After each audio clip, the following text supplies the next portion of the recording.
Imana ibumugisha zazise TV reka twikomeje twiganirire mu kiganiro turimo iyo turebye turimo turumva byinshi turimo turabona byinshi ku social media reka tugaruke ubushize twavugaga kuri Pastor Mutesi tukavuga ne kuri uriya ntuza muka Theo inzahuke Asia uwanyana mama Medi Asia reka tugaruke turongeye kandi tubavuzeho kandi tubavugeho gato cyane biravugwa kandi birakataje. Hari undi nkuru yo bita Pastor Justin avuga ko we arivugira ko arivugira ko Pastor Mutesi ngo adashobora kumwemera uko byagenda kose, ariko kandi ni namugiye uko ntago yanamwemera kuko yabonye wowe ariko afite amakuru ubita Pastor Justin ngo ntashobora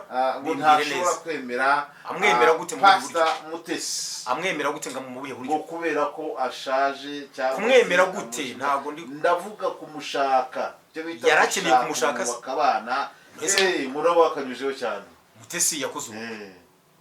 kumwemera ngo babana kwa byose no kuruko bare nabo babigize gukundana hose cyane makuru urayazi neza ariko hamaseretse ko atamugiye nyine ngo babane nyine niki cyabiteye nuko nyine avuga ngo ninde ushaje Mutesi Pastor Mutesi ngo rashaje none se yasaza atasaza ko yashatse ubwo niba barakundanye ntamujyane byararangiye yasaza atasaza yakoze ubukwe afite umugabo bari kumwe mu rugo uwo jise se wone nyine njya mbona mugabo mwiza nawe ushobora kuba mu divorce nawe niwe nyine ni Pastor Jise cyane none se bwo kereka niba ubwo bakundanye wenda babwiranye imyaka ariko buriya ibintu byo kuri social media byo byagera kuri YouTube byo nagahoma munwa abantu bose uzabona amacano yose yavuze kuri Pastor Mutesi babanje kumishutiza hafi ya yose babanje kumishutiza arabo bavuga banaka kandi kuvuga amazina atatagira inyishima ariko ubwo ni hawonda abanyavuze hanaka na ntuzuriya nuriya nabande nabose bavuze nubakivuga boss ukurikira usanga barabanje kuba inshuti akumanze inshuti rwose hanze inshuti haratera ikintu cyiza ariko nye ndibaza hanzanga hari abakobwa bagiye batoye uradivorosheje ugiye kwa none mu divorce hajya abantu urukundo cyangwa n'ibintu tubwizanye ukuri wowe ubwawe uradivorosheje tugiye kubasubiriza ugiye gushaka none mu divorce wenda baranabisezerana ngo divorce babari babwirwa n'iki wenda hari nabivuga hanema kagambana wenda hari nabisezerana yewe nyamara tutunga itoroshi muri aba divorce ariko wayitunga ufite icyo yitungiraho ufite inzira zibifatika naho n'urutanga n'ubimagine gusa ngo wenda ngo umudivorce akajya gushaka undi mu divorce. Hari ikintu navuze ubushize mu kiganiro turi kuvuga ku bintu byo gushaka vuba igihe upfakaye cyangwa gushaka utinze mvuga nti hari igihe bituruka kuri nyakwigendera buryo mwabanaga nibwo natanga ingiro z'abantu bagiye gufata umwanzuro wo kudashaka bitewe n'uko nyakwigendera mwabanaga. Ibi nabyo rero ashobora kudivurusa wenda afite umuntu mukubita uwo babanaga kuko ntago mvuze ngo umugore cyangwa ndavuga uwo babanaga yakubitaga mugenzi we akavuga ati uriya ndabona atazankubita wenda n'urugero ntanze icyo gusa cyo nyirakagishingira avuga ati narabirebye neza umuntu atazankubita sibyo ushaka kudivurusa bishingiye ko uwo mwabanaga yegiraga inda nini ni urugero ariko gacungura ya wundi uti nubwo nabayadevurushije ariko ndabona we atagira inda nini ushaka kudivurusa bite nuko mubana umwe mwaburanye urubyaro kuvuga mugenzi wanjye niwe mbona atabyara akazavuga turiya ndabizi azabyara kongera kubana kabadivorushije kwagira impamvu nyinshi. Niki cyatumye uyu muntu adevoruse niki cyatumye agiye kubana n'uyu kuko kubana ko abantu babiri ne hari indirimbo umugabo wo muri Kenya witwa Cyande Apotre Cyande agira indi bivuga ngo maisha wa ni safari ndefu yabivuze yerekeye kugushaka cyane cyane ku mubano w'umugore n'umugabo. Rero kudevorusa biterwa n'icyatumye badevorusa biterwa kandi n'igitumye bagiye kubana. Ariko wenda kuri tugarutse gato kuri Pastor Mutesi hariho n'ahantu nabonye ikiganiro gishyashya bongeye kumuvugaho nanone ibindi bintu bishyashya ngo hari andi majwi ngo aho yatonganye na Steven ngo batongana ubu bifite nawe ni kuri YouTube nabibonyeho ngo nangwa ngo azashyira ahagaragara ngo atongana ariko umuntu amutesi muri kire kintu twakoze ushize hari umuntu kuri telefone apara muri comment ambaza ngo ibisenga ibi wagiyemo ngo abagore ngo uri kubavugaho ngo kubera iki ngo rwasa ndavuga nese muvandimwe nibura wakurikiye ikiganiro wacyumvise kirarangira kuko nabonye ko atacyumvise yabonye amafoto gusa na titre twanditse ariko wakwihanganye ngo yango rwose nko Imana ibintu ngo wihaye si basi se uri umuvugizi wabo rero bavandimwe mujye mukurikira ikiganiro kirangire muduhugure mwumvise iyo twavuze niba tuvuze kuri Asia wanyana madamu wa nyakwigira paseri Theogene Inzahuke tukuva kuri Mutesi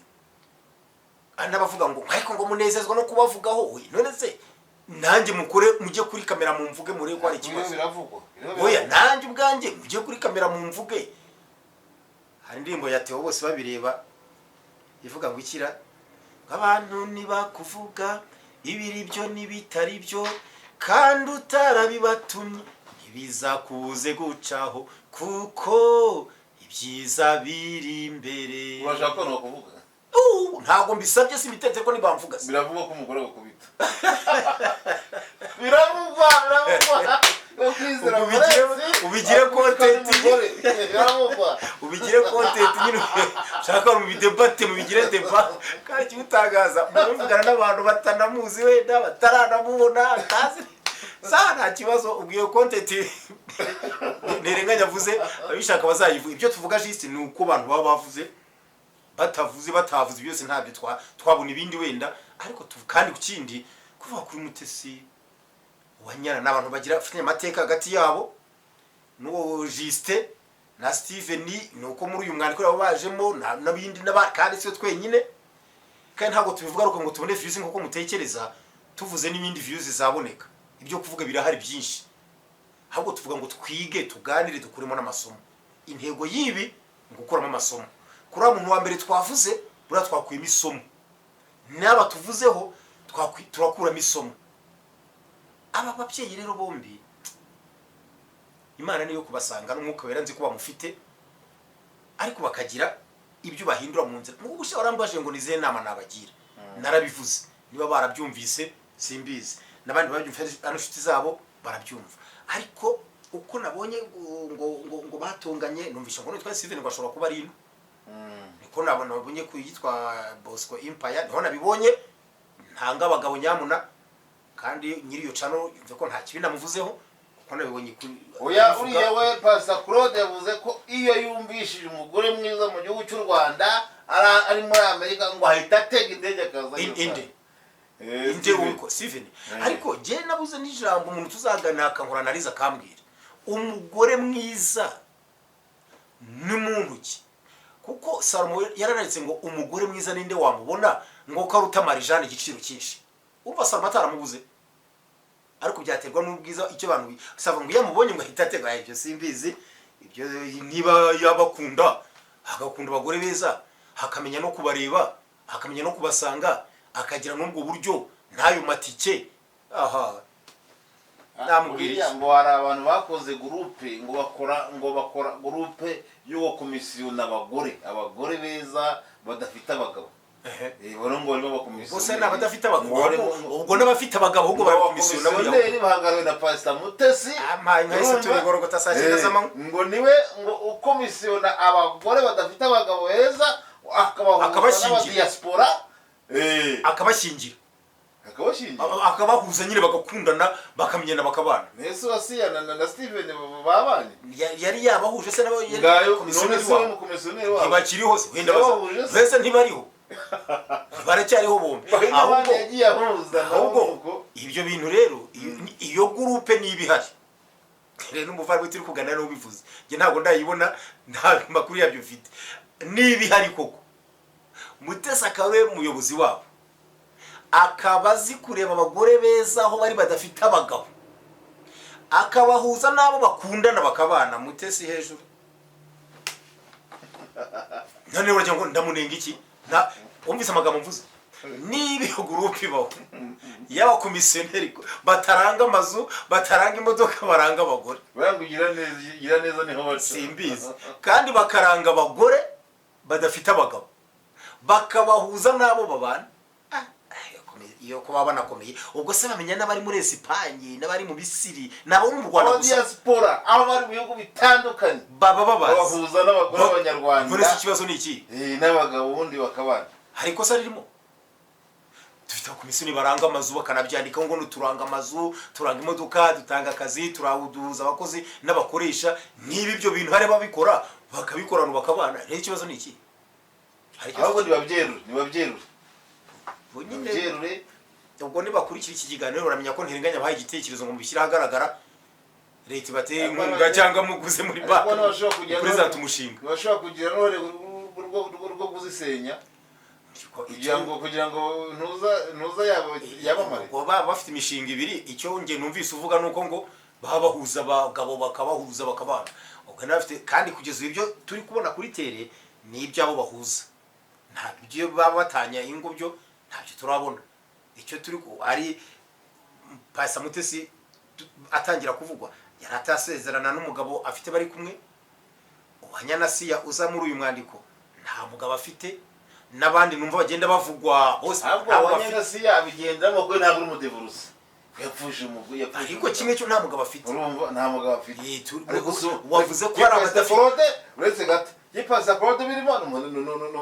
no umudivorce ariko umenya ko uyu munsi afite umugore ubarubatse kiri bishaka Theogene nawe uri muri groupe nawe no muki nawe no umudivorce iki Pastor Mutesi adevorce nshogeze muri 3 nimba tarenze sinshaka kuzibara umubare ariko kimwe cy'umunsi Mutesi arubatse afite urugo Pastor Claude uyu munsi arubatse none se ngo ba muri iyo groupe nabo bayiko n'abadivorce ariko abadivorce ko numva bibandaho cyane shimira Imana kutaradevorce ntibikanabeho nanjye ubwanjye sindadevorusa ntibikanabeho ariko badevorushiye n'abantu erega bafite impamvu yatumye badevorusa kuko Bibiliya ikitemera ni ukongera gushaka ariko gutandukana hari impamvu irabyemera cyakora ikitemera ni ukongera gushaka ariko gutandukana hari impamvu zibatandukana Bibiliya yemeza ko bishoboka uko Paulo nakubwiye ngo ikitemera ni ukongera gushaka noise yo ngo pastor devotion zize muri tumurenge yambara agatimbeje yambara kaje yambara kandi ari pasiteri urashinya bako bitabyemera timba bambara wowe nabandi muteze mu cyo burabarya mushaka muzambara ijana ngiye kwizera nta kibera yewe sindi Bibiliya ndavuga ibyo Bibiliya ivuga bigira bashaka kubyumva mvuge n'ibyanjye mu mutima uko nge nabyumva none pasiteri no devotion zigeze aho ngaho zose ubuse icyo turi kuvuga nuko Pastor yadevorusha inshuro nyinshi none se kudevorusha inshuro 10 no kudevorusha inshuro imwe byose devoruse Pastor uko adevorusa urugo rubaye rubi siko utagira idini asengeramo bimugendekera none uvuze nguki mvuze nguki nyine nagura ngo yemera kongera gushaka Bibiliya ivuga ko icyo kuba bongera gushaka ntago ari urubanza rwabo nanjye kwizera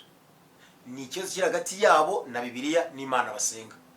ariko kuri njyewe ntago ari njye bareba nabi kuko nge bashatse ntacyo mpomba reka tuve ko bafite izindi Bibiliya zitari zacu oya nizi oya izi bafite nizo nimba Bibiliya dufite itema umudevuze kongera gushaka kandi bagashaka rero njyewe nawe icyo kibazo uzakibaza abantu bakwisubirize uti kuki mwongeye gushaka Bibiliya ibabuza bakigusubize nge nawe ntituradevorusa ntitwagisubiza uyu mwanya turamutse tudevorushije ntabwo tuzi uko byagenda hirya yabyo baranubona dushaje dukuze ahubwo urababajije bamugiye za kibaze ahubwo muri kumera yivuye ariko icyo nabasoma aho ibyemera icyo navuze kongera gushaka ibyo biritemera ariko ko aba bana batandukana ku mpamvu tutazi uyu mwanya tutamenya birashoboka ko byabaho hanyuma wavuze rero ngo wanyana we si umudevoruse nibyo si umudevoruse ariko nawe nta mugabo bari kumwe abatari bashaka bose nta bagabo bari kumwe kandi wavuze ko ya groupe ya komisiyo ngo ihuza abadafite abagabo ahubwo ikibazo gikomeye ni ibingibi bizana amagambo n'amatiku ibintu bigahimbwa bikarangira bisoje nabi abantu bakavugana amagambo mabi kumvisha ibitutsi abantu atukana bitutsi by'imvugo nyandagazi bimeze birana ibyo kibazo nibyo iyo iyo groupe yabo yabikoraga bikagenda neza, naho ibintu bitangira neza ariko bigasoza nabi nabyo ntabwo byari bikwiriye. Ntibahuza abo bahuza, babisengere n'Imana si imwe, kuko nta bagenzi babo bari kumwe, bigende neza, babane bubaka urugo. Ahubwo ibizamo ibitutsi kumva ari kandi bikafekita n'umuryango, numvise bavuga ngo amagambo ngo wanyana ngo namusaze ngo bavuze, umva na musaza we abajemo kandi bitari ngombwa. Numvise aho bavugamo ngo ahantu Tasiyeti Tuse yaharutse gupfusha nyirabukwe, ngira ngo noneho kumva abantu baravuga ibyo gushyingura, abantu bagiye gushyingura bakabivangamo n'ibindi nanone bagiye gushyingura vanzemo noneho hari ikintu ngiye maze no kubona gikomeye. Mukusha mbaje ngo nagira ngo Wanyanasiya iyi nama mubyeyi rero Wanyanasiya mpamvu iki kiganiro simbizi, ariko ucyumva kubwire biragusaba gusenga pe. Amahirwe yawe ni ukuvuga make n'ubundi kuko narebye ibintu aho kuri yo cano umuntu avuga, mbese nasanze ko Uwanyanahari wagira ngo afite abantu bamenya naho ahagaze, bashinzwe kumenya aho anyuze n'akantu akoze, yewe naho aciriye n'uwasuhuje, bakurikirana ikirenge cye kandi kugira ngo babone ibiza kuri YouTube channel. Kuno uvuga ngo yageze ahangaha ngo apepera kana barazimuka byara apepera kanaka ageze ahangaha avuga gutya ageze aha ntiyava mu modoka. Hari abantu bakurikirana karenge ku kandi uvuga ngo yanze gusuza Claude ngo muramutse ngo muri misaya aho icyo wacyumvise ubu ngo yanze kaho tekereza ngo kujya kamwe zitamubona aho kandi nta wamenye we akora Pastor Claude wasiyezi Imana ikubabarire neze mutarakwita Imana ikubabarire ahubwo wari ukwiye kwatura ngo Imana imbabaruka bivaho ahubwo reka twavuze Acira abantu imanza ni umuhehesi ibyo ajya guhoberana no guhana imisaya ingahe ibintu bivuzwe na ntirenganya ahangaha turi kumwe ariko njye simbivuze sinifatanyije na ntirenganya kuri iri jambo kuko biragaragara ko uri umuhehesi. Iri jambo ntirenganya avuze sinifatanyije nawe. Njyewe simfite igipimo gipima abahehesi, njyewe sishinze gupima abahehesi, njyewe sinzi abantu baheheta abandi, njyewe sinzi icyari hagati. Niba koko Wanyanasiya yaranze kumusuza ngo amuhobere yaba afite impamvu. Mubwiriza ibice 3 murongo wa mbere hepfo harimo avuga ngo hari igihe cyo guhoberana n'igihe cyo kwirinda guhoberana. Wabona Wanyanasiya ari mu gihe cyo kwirinda guhoberana ariko nayireguye ngo aratinya ko kamera zamubona aho ngaho da zidahari ubwo afite impamvu yaba yanze ko zimufata kuko arabizi ne ko arakanagiye hose abantu bagende adusobanurire nimba yashaka kumuhobera kamera zimura zibareba cyangwa yashaka kumuhobera kamera zitabareba. Nirenganya nawe ufite amatiko ukuri rero uri kuvuga kuri monitiko guhoberana n'icya dusobanurire none se guhoberana n'ibindi maze staye aho kugira ngo guhobere ziba kamere cyangwa se Pastor Claude wambara ukareba iki kiganiro koko ukagira ibintu uvuga kuri ntirenganya none se ntirenga guhoberana no guhana imisaya kuba yihana ni ikosa n'icya niba imbere ya kamera wese guhoberana imbere ya kamera bitandukanye no guhoberana zidahari ntagara imisaya saba ahubwo ibyiza byose byakagimbira niba guhoberana atari bibi niyo misaya ahubwo nibibere imbere ya kamera. Ubundi se kamera iy'icumi yidahari iy'ijuru ntago ibihari. Guhoberana ikibazo ni iki? Asiya utinye guhoberana kamera zikureba uramudamu yabagoreweho uramudamu muri imyanda noneho ngo nabonye n'aka video nako numvise bakavuga ngo gutinyuka ngo koza ibirenge by'umugabo ngo gucira ngo abantu ngo abagabo inzara. None se ibyo Pastor bisobanuyeho ko ikosa niri ari amacenga bakoze kugira abagushe Asiya mu byaha yabimugushimo byarabaye se avuga ko ngo amakuru avuga ko ngo bashaka gusha Asiya mu byaha ngo Asiye aranga ngo yaranashakuje anahuruza abaturage barahurura muri uko guhura ko abaturage rero nibyo byatumye nabiya bijya hagaragara kubera ko ngo yari yanze kuvuga Asiya hejuru bravo yabonye bihishemo ikintu ahita ahuruza. Amina komeza utyo rata mama komeza utyo nuvumbura ibihuru ukabona birimo ibihunyira byuhuruza gusa umva atari byo nureba igihu ukamenya ko kirimo igihunyira gihuruza rata ahubwo si yarata komeza utyo abavuga nibo ntiwabuza kuvuga ariko ubimenye ahantu unyura nawe ukandagira haba hari abantu bamenya ko wapepeye n'umuntu mu modoka ariko biravugwa ko ari akavideo ngo katari kuze ngo bagaciyemo agace gatoya baciye ibyo by'urusaku se no gutabaza ngo baragahinnye ngo kari karekare cyane ngo ko guca inzara gusa ko guca inzara gusa ese kaba karekare gute inzara wazica umwanya ku buryo kaba karekare ibirenge bibiri ufashe gutya kamara sisa kamara amasaha abiri n'ibindi kamera ngo yari ifite ibyo bintu biri inyuma ya kamera ibyo bintu bitagaragaye ngicyo mvuze kuri ibyo bintu nuko gucira umuntu inzara nta kosa mbonamo nta cyaha mbonamo nta kibi mbonamo asiya yaba yakoze abantu bose twabyo ngo gucira umuntu inzara inzara z'ibiki gitangaje no mwiza kirimo n'iki ntabwo niba rero se twumva urubyiruko bari gukora amashyano bikagaragara no gusomana se wenda bazi ni ibiki ariko tuvugisha gucira inzara nta kibi gikangishye nese icyambere umva ko bari banaziranye bavuganaga n'iby'urukundo n'amagambo yose baremereza asiya yavuze niba kuko ubwo rukundo rwarigeze kubaho nkuko tubyumva ya muntu bagiye batwumvisha nese urukundo ni baguma gukorera amagambo y'urukundo nyine nese kuvuga amagambo mabi kandi bakundana ntibase bari ariko undi asiya nta sarudo kwa fira agira sinzi bari kwande bagira bacazira hamba mwe ko muziranye muretse w'imisi nzaganira nawe aho murabizi ngiye kwinginga ntabwo uzaganira kuri kamera oya agari iby'inzara rero bari hari muri salo ntabwo haba hari muri salo ya siya wanyana isanzwe cy'inzara bari hino bari kwari ariko kwa Nyamugabo hasi ibintu yamusuye no kuvuza induru nawe yayivugirije none se muri icyo cyonyine niba yaraciye inzara z'inshuti z'umukunzi azi ko ari inzara gusa birarangirira yajya kubona hayishemo ibindi akavuza induru agahuza ahubwo wowe nakwize iyo nkuru ngo Steve yashaka kumushingira salo urumva neza none aramuhamagara yari teste kugira ngo arebe ko abizi neza ngo kujya mushingire salo ariko ntabwo yari gushinga salo agashyiramo abakozi baca inzara twaba zicirwa n'umanyana yashakaga kureba ko asi yabizi inzara nere gutanga ke nawe arabimwereka arangije gufatisha akavideo kugira ngo nuko amugusha mu byaha ese urumva hatari igihuru cyari kivuze ariko dukurikije video byonyine ko Stephen yavugaga n'akajwi gatoya amusubirishamo n'iki byose ubona ko yari umufite gahunda yo kujya gufata irembo mu cyumweru kimwe uretse kariya akavideo wowe usanzwe uzi ijwi rye uko bavuga ubundi usanzwe yaba ariko asanzwe bavuga ijwi rito n'ubundi niba Stephen asanzwe avuga ijwi rito nubwo avuga ritoya ntabwo kuri telefone yavuga kuri ntibibaho kubera umuntu uri gutereta mbese kuri telefone nanjye mvuga buhoro nkavuga nk'uko uri kuvuga uzaba ngo ndi gutereta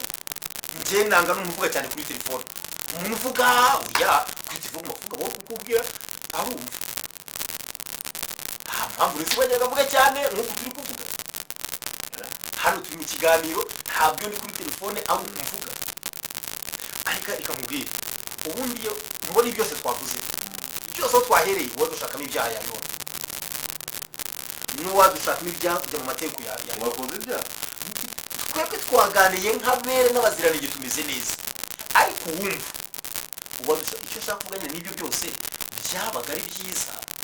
ahubwo abantu bameze nk'abakonteresigisi bari inyuma y'ibyo akaba none se reba iminsi aka kavideo kamaze ntigasirikiye kinini ubundi ukaba kararambiranye ariko umuntu ukavuga umunsi nk'agashyashya nicyo namucyanyuzemo abantu bacece ibaze nk'umuntu ukavuga umunsi nk'agashyashya niyo mpamvu bongeye bakabyumva bikaza bishyashya ibyo byo kuba umuntu areba ariko ubundi hazagize abantu bakora bavuga kuri Mutesi na Asiya na Justin na Steven Imana bari bumva ibintu basabiye Imana mfashe bikabaho yaba cano yaba iyanjye batwemereye yaba iya Korode yaba iyanjye yandi bagakora ikiganiro ku bintu byiza gusa Jise yakoze cyangwa yavuze ibintu byiza Pastor Steven yavuze cyangwa yakoze ibintu byiza Pastor Mutesi yavuze cyangwa yakoze, ibintu byiza Uwanyanasiya yavuze cyangwa yakoze, abantu bakamara nk'ukwezi bavuga ibyo bintu gusa. Bavuga ibyiza. Uri byiza ntabwo. Bamba bari bakabivuga ko ibyiza ntabwo bigezweho. Hagezweho ibi. Niba ukeneye kumva ibyiza. Hagezweho ibi. Ni None bavandimwe uko muri bane mwabibwiranye bavandimwe ko mfite channel yitwa Ziraziritse TV,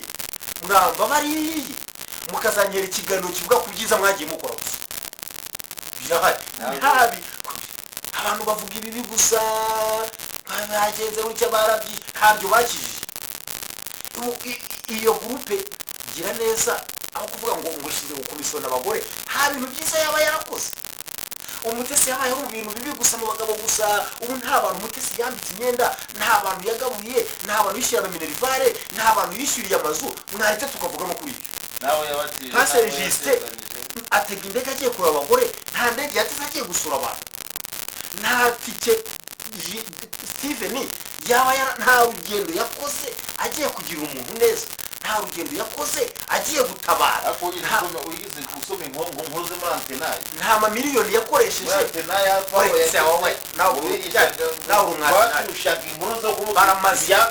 ibyadutse. Ariko none se ntabyadutse wowe ntirenganya, nta byadukaga byiza mu byadutse, nta byiza bibaho. nibihe bya Antenaye ubu nta modoka nziza zadutse. urugero se rwo muri Antenaye ibyiza bavuga ni ibi bavugaga ni wowe warahabaye wowe. Ibi bavugaga ni ibi. Dufate urugero ku byacu. Ubu ngubu ibyadutse muri ibi bihe ni ibi gusa, nta byiza byadutse. Ariko koko ubu abo bantu bose yaba na Pastor Claude niyo nzima n'abandi bakunda kuvuga hano wowe nibishaka, ubu nibishaka nta bantu yahanuriye ubuhanuzi buzima buri mu mwuka bigasohora. Bazajya bavuga ku bintu bibi yahanuye gusa, hano yaravangiwe, hano yaravangiwe. Ndabyemeye, ariko nta buhanuzi bwiza nibishaka hano. akabazo gatoya ko umuntu apfa muri ejo bundi umujura mu bugizi gahunda yarapfuye, ajya kuri social media baramuvuga umuvugizi we yapfuye. uriya ninde uretse gushyingura ejo bundi ninde umuvugizi wa guverinoma Mukorarinda yarapfuye, bara social media zijyayo bavuga ibintu byiza byose. none ndashaka kubaza none se nabo musabye ko bapfuye uretse ngo bazaka gatoya wowe uravuze ngo bavuga ibyiza bajye bavuga ibyiza niko mvuze. Yesu urakoze cyane. none social media zahitinze bavuga uwapfuye, ni iyihe social media yahitinga bavuga uwapfuye? Iyo niyo nenge yacu abantu nyine, nibwo burangare dufite, nibyo kosa dufite, nibyo duhurana indabo bagashyira indabo kumva indabo magana zihenze, ariko ntawe bawuhaye. Urumva se atabyo ndi kunenga nyine, ahubwo ntabawe nirenganya n'abandi banyumva tuvuga abantu ibyiza bakiriho. Ntuse aho bose tuvuze ubu hagize upfa muri we, ninde wajya kwiba kuvuga ngo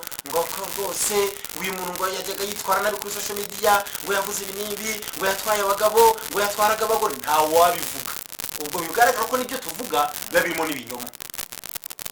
None rero ahubwo nge kwizera Valens Ziraziritse nahinduye umushinga, ni mu mbabare mushyigikire, nihagira abanshyigikira. Ndashaka ko duha indabo abantu bakiriho, tubaha impano bakiriho, tubaha ibiryo bakibirya, tubaha amafaranga bagiye, tuvuga ibyiza abantu bakoze. Kandi nabishobora ngo mpere kuri Pastor Justin, Pastor Mutesi, Pastor Steven, Uwanyanasiya, mare nk'ukwezi cyangwa biri ngozi ibiganiro nk'icumi bivuga ibyiza, na Pastor Claude bivuga ibyiza bakoze gusa. Umva nawe birenganya. Urakoze cyane. Dutangire nurangaha urashyikiye noneho Pastor Mutesi muraziranye, Asiya muraziranye, Pastor Claude muraziranye, tangira kuri Pastor Justin niwe tutaziranye. Oya Justin bya Pastor Mutesi oya nabo bandi mubavuga ibibi. Oya na Justin muvuga ibibi, na Steven muvuga ibibi. Umuvuga ibyiza abantu bazi ubona nka bitanu. Uraburirwa ariko ntirega n'ijana nabibona. Ariko nawe rero kucyambere oya nge se ninjye ndabiririmba, hari abo babikoreye barahari tuze. Arusha wowe ubwawe ubu Pastor Mutesi nta bantu yambitse, ubu nta bantu tubona yishyuriye abantu byakeka, ariko gukeka kurava mu kuri. ndashaka ibintu byiza. Umukanya wavuze abantu baravuga pasiteri Steven ngo aremera ngo agatega indege ngo agiye kurangwa ngo aho umugore mwiza hanyuma ndashaka kubona naho yateze indege agiye nta kibazo ndashaka kubona aho yateze indege agiye kugira umuntu neza naho mpavuge aho yateze imodoka akajya kure pasiteri murazira uvuga ibyiza impamvu ndi kuba noneho n'abandi babaye batanu ndashaka abantu uko ari batanu nibishaka uko reba bakunda kuvuga ngo arahanura nabi ndashaka nibishaka yahanuriye ubuhanuzi buzima buri mu mwuka nabo bahamagare babibwira nibishaka ngo yari umuhanuzi wa pasiteri Mutesi aramazina ahubwo kwa mudevorose ndashaka ko rero amajyaro ntabwo ari iyo mvugo siyo kuko kuba umuhanuzi wa nuko uhanura ibyo wakubwiye wabyemera ko umuhanuzi yaramuha ariko si umuhanuzi we rero yari umuhanuzi oya keretse ari wowe umubwiraga ibyo avuga umuhanuzi w'Imana ntabwo ahanurira Imana ahubwo ahanuzwa n'Imana ariko na pasiteri Mutesi abyemera ko umuhanuzi niba iyo mvugo nimbi nyine iyo mvugo bazayihindura nyine ni umuhanuzi w'Imana ahubwo agahanurira kanaka hanyuma ndashaka abantu bazampa amakuru ndetse guhera mu bimbare mu binkorera abantu nibishaka hano ubuhanuzi buri mu mwuka buzima nimero yanjye yo muze kumara mu mbwire mube nk'abatamba bakoresha ikiganiro abantu Mutesi yagiriye neza mu mbare mu bibone mu mbwire bakoresha ikiganiro abantu pasiteri Steven abamuzi bose nanamuziwe yagiriye neza mu mbare mu bimbwire bakoresha ikiganiro abantu Banyanasi yagiriye neza mu mbabarire nimubibona abantu pasiteri Claude yagiriye neza muze mare nk'amezi mvuga ibyiza by'abo bantu njye nawe ushaka kujya mvuga amakuru y'ibibi mvuga abantu bibi cyangwa se kuzavuga abantu ibyiza ari uko bapfuye ibyo bintu ni bibi nimuganire nimuhana amakado nimuhana impano nimuhana indabo ubu nkanjye kuba nabaho nta muntu uramururaho ntabwo ndi kurusaba aricyo ushaka kuvuga ahubwo ariko ubu mpfuye bazirundaho we zidafite icyo sindababwira ngo murakoze ntabwo ndi gutereta indabo ndanisaziye wenda ntabwo ari na ngombwa ariko nawe kuzaruzana napfuye mu kanya katambutse naganiye na Theo bose babiri namushyire mu rugo aravuga ati reka tubiganirire dukora ikiganiro gito agishyira no kuri channel ye namushyire bisanzwe ibi bintu bigero nabyo twabivuzeho nanone kuko biranambabaza ibintu abantu uzi ururabo rwa make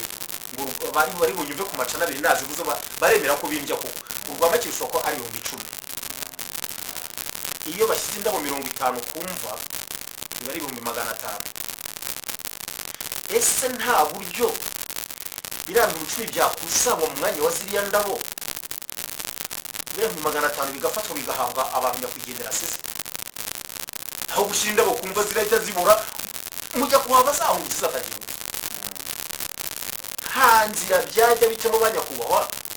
ariko ururabo rwanjye 10 rwandirenganya nkazana 10 ntuzakazana 10 uwari kuzana wese akazana 10 ahubwo uwari kugura urwa vena akazana vena uwakugurwa 50 niba ro akayaza tukayakusa banya tukayaha abantu nyakuhara upasiza amadende ariko ziko uri mu wa Yuda hacyo uri mu wa Yuda gute bakuru Yuda yavuze Maria amaje kumusuka amavuta ku birenge ayasuka kuri inde kuri Yuda kuri Yesu bivuge neza nyine yaravuze ngo aya mavuta yakagurishijwe idenari yo 300 bivuge neza ngo yava idenari yo 300 zigafasha abakire ko Yuda yavuze Yesu amushuje ngo Yesu umva ngira Yuda urumva hari nawe tunavuga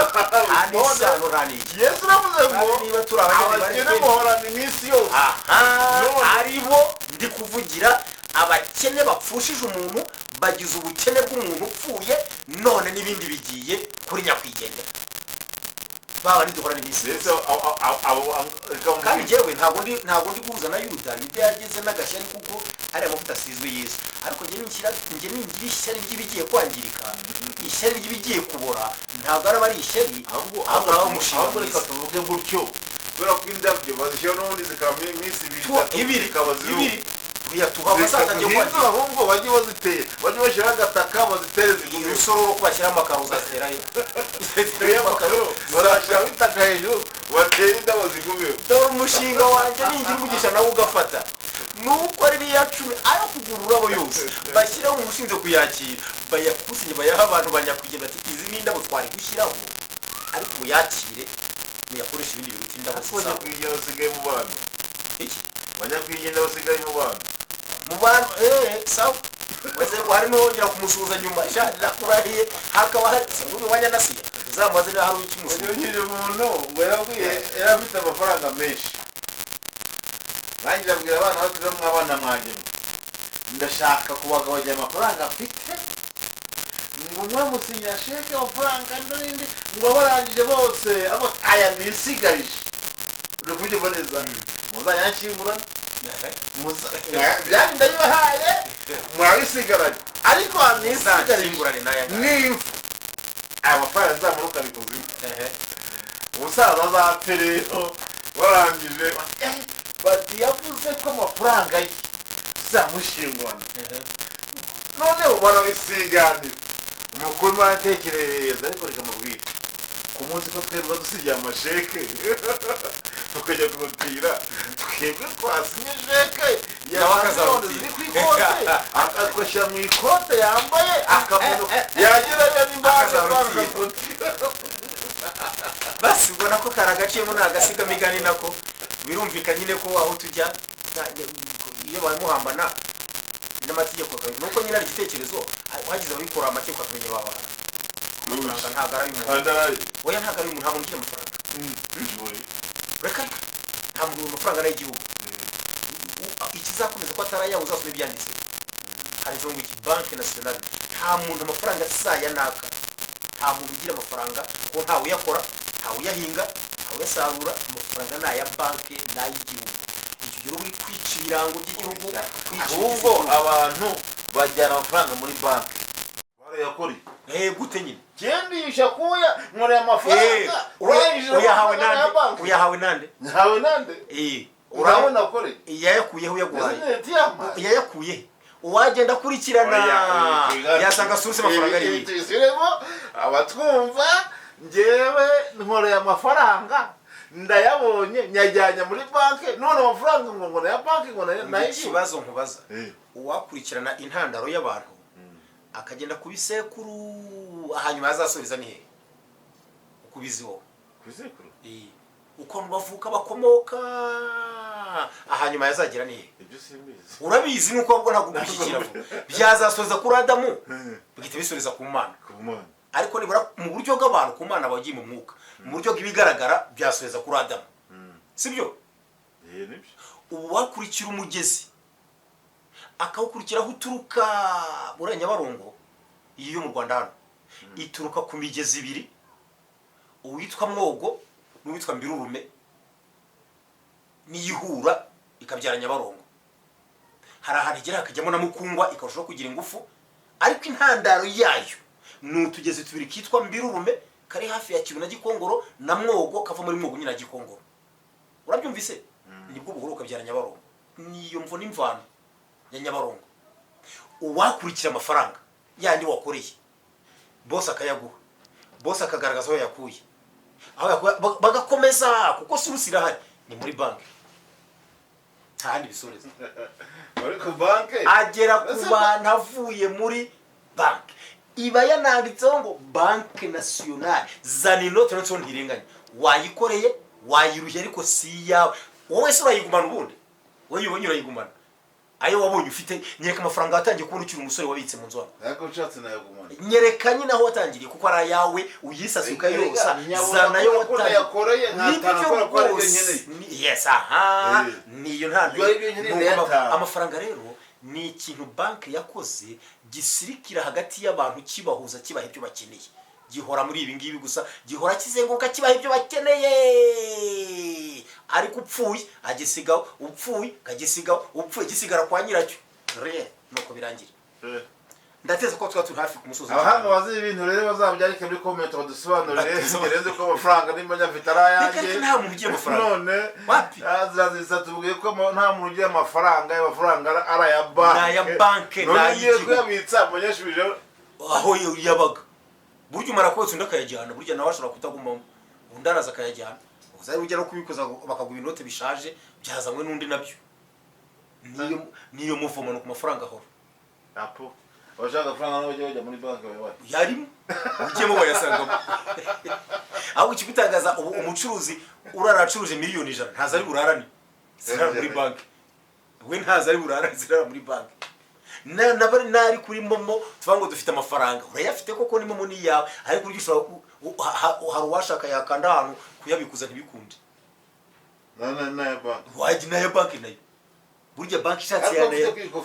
nayo saa yawe niba ari ayawe yarekeremo imyaka uzamara uriho hazaba hari hazaba ari mu ikofi agashya kabisa numara no gupfa bazarabona ari mu ikofi bayavanemo mpaka asubiye muri banki ntubona ukuntu abantu nk'ibihugu abantu bahunga ibihugu mvamo intambara umuntu agahunga umuntu ahunga yarabikije akagiye ahungiye akamara y'imyaka 10 iyo agarutse muri ya banki y'amafaranga abari amafaranga yasize abikije abari yezo ubwo saa nyine ntari guteze ko atayajyanye se nibaraye kagatsa kayasa cyatayariraga aho yarari yagatsa ni bamuhaza niba ibarayamu nibaraye ko atayariraga aho yari yarahungiye kucyagaruka agasanga arahari yitwaye koko yagarutse barayamu ariko akayashyira he akayampaho akayaguhaho akayahuriye asenguruka mpaka muri banki niho atangirira niho asoreza umuntu yavuye muri Adamu mbere na mbere ugiye intandaro niho wasoreza imigezi yose hari nta mugezi udafite isoko aho uturuka uwukurikiye hari wajya usanga isohoka mu biyaga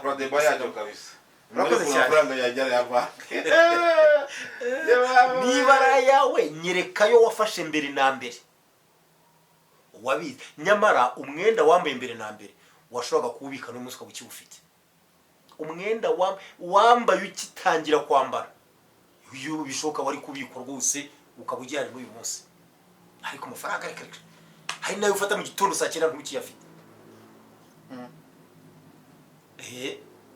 none tuvuge abantu biratanga bafite amafaranga ntabwo birata bafite amafaranga barayafite abitirirwa bayakoresha ibyo bashaka bafite ibintu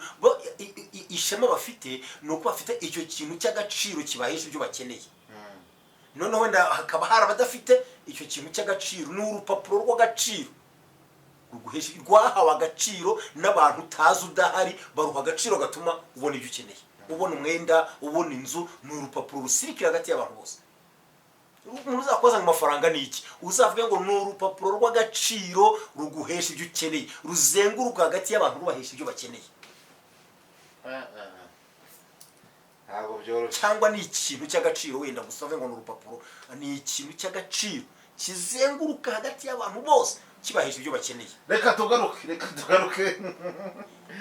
dusubire ku kiganiro twari turiho kivuga ngo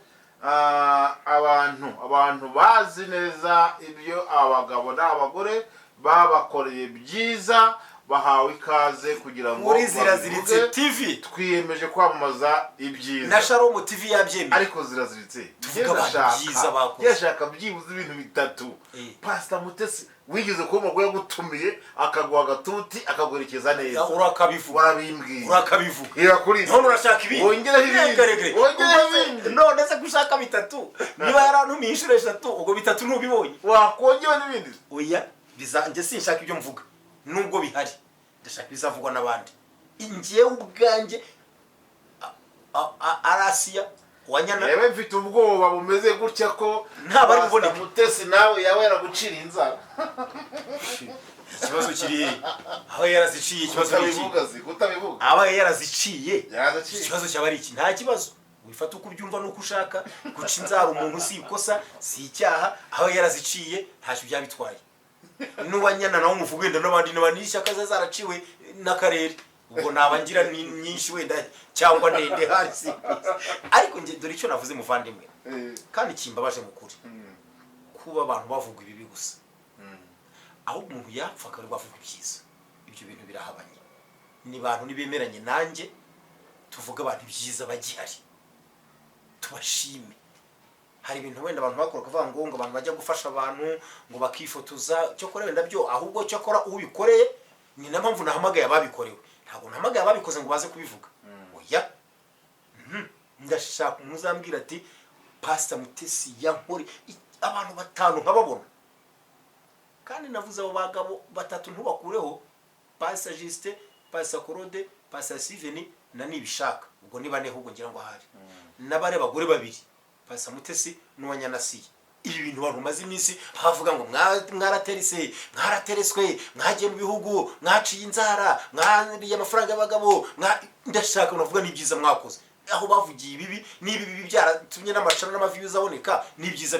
bitume nayo maviews aboneka byibuze ariko byajya agaciro cyane ibihe ni wowe ubizi n'abandi bakunda ibibi nge sinshaka umushinga w'ibibi ndashaka umushinga w'ibyiza ndashaka kuvuga abantu ibyiza kuba dukurikiye mu cyo kiganiro nimba mbere yo kuza bonze batubwire nimba ibyiza ari byagira agaciro cyangwa se amaviews cyangwa se nimba ibibi abantu bakunze kuvuga nimba ari byo bigira none se ntabwo twavuze ko twabonye ibintu uwapfuye atwara byinshi kandi yapfuye batari mu hakiri muzima ubwo ibintu byo byamamara ariko si ukwamamara nukugenda ariko biba bivugwa babikomera bashyira gute ariko ari bibi abantu rero umuryango wose bagahinduye tuvuga abantu ibyiza bahari kandi biri byo koko by'ukuri tukabashima ariko Bibiliya abazashyigikiye igitekerezo cyawe reka turebe niba abazashyigikiye igitekerezo Pawulo yavuze ngo iki ku mugore witwa Rudiya mu byakozwe n'intumwa ahantu haheruka mu madisikuru yanyuma byakozwe n'intumwa avuga ngo bagera ku mudamu witwa Rudiya ngo wari umucuruzi w'imyenda ngo w'umukire ngo akunda ibyacu arabyishimira asaba ko tugiwe bahamara n'iminsi Rudiya abacumbikiye Rudiya yashimye Pawulo agendeka ngo mbashimiye kanaka yabanye nanjye yafatanyije nanjye yaritanze yihangana iminyururu yanjye amba hafi arankorera ndashaka ibintu nk'ibyo mbohereje kanaka rwose ni umugabo ngo musantahiriza bo kwa naka ni abantu beza b'Imana bacumbikiye abashyitsi hari nabo yanengagwa ariko banaka nabi bahatumye bipfa baratubangamiye akabivuga ndashaka inyito nk'izo ngewe ndi mu mwuka ndimo numva nta muntu uzagushyigikira mu bintu byo kuvuga ibyiza by'abantu imburu ushyigikira nzakora nge Imana izanshyigikira nayavuze ibyiza Imana izanshyigikira nawe wabivuze nabuze ibyiza gute ibyiza nabwiye ngo ngewe uwa Nyanasiya na Pasa Mutesi ibyiza bangira byose birahari utabivugaze ndashaka bizavugwa nanjye kuko ari nyiricano niyo mpamvu rero ikiganiro ndashaka ibivugwa n'abandi kuko nzi ko abafana uzabona bavuga ibyiza abantu nimba bura nyine bazakomeza bavuga ibibi ntabwo nimba hari ibintu bihitinga ni ibibi ariko ibaza ibibi byahitinze ibaza ibibi byahitinze ibaza ibibi byahitinze ni ukuri none ibibi kweri nabonye ejo bundi abanuza abanyamakuru bafata ibintu bakajya gutanga kwa nyina wa Theogene wari ukurikiranye Theogene nzaho baragenda ngo bagiye kujya gute barikora baragenda ariko ishobora gukorwa rimwe mu mwaka cyangwa se mu myaka ibiri nta kibazo bigaceceka byose byiza utaha nawe uzajyeyo abo babikoze rimwe undi munsi nawe uzajyeyo undi munsi nanjye njyo n'undi gutyo bikorwe reka mubwire nimba utegereje ibyiza ntabyo ubonye abantu baba batari beza rero reka turebe niba bakora ibibi gusa wenda igitekerezo ufite yewe cano yanjye urabona ko ntirakomera ntiramenyekana ntabwiribwa n'abantu benshi nshobora no kutababona kuko itarebwa cyane mu bantu bakureba ariko ijambo wari vuga kuri aya macano tubagukurikirana bavuga bati twimeje kuvuga ibyiza abantu simbaza ariko nzababona tuzabona muri comment si kandi nimba bikora tuzabaza nano kuri kamera hari ufite kamera hari ni yacu ntago twitira tutiwe abandi basabiriza kamera twebwe turayifite ni ya Theo ahubwo twebwe mukagira ngo ni yanjye ni ya Theo ni ufite kamera ntabwo basabiriza kamera nubwo nyene nirenze ahubwo hazagira umuntu twumva nyihere kamera rata